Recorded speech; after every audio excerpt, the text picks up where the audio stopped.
మాఘం అమావాస్య సందర్భంగా ప్రసిద్ధ పుణ్యక్షేత్రం ఏడుపాయల వనదుర్గామాత సన్నిధి భక్తులతో కిటకిటలాడుతోంది.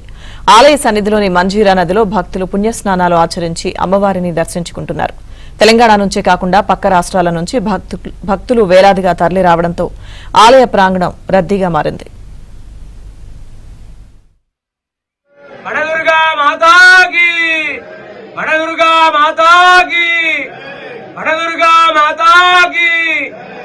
नीरांजन दीपंतर्जयामि जलाद्योतमर्पयामि दुर्गा भवानी माता की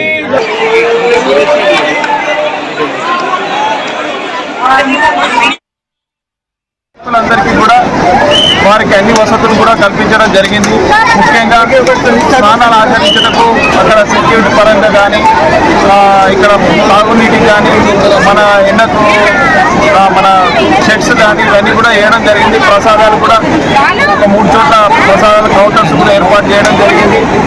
అలాగే భక్తులకు ఉచిత ప్రసాద వితరణ కూడా ఏర్పాటు చేయడం జరిగింది. భక్తులకు ఎలాంటి ఇబ్బందులు లేకుండా తగిన సౌకర్యాలు దేవస్థానం నుంచి కల్పించడం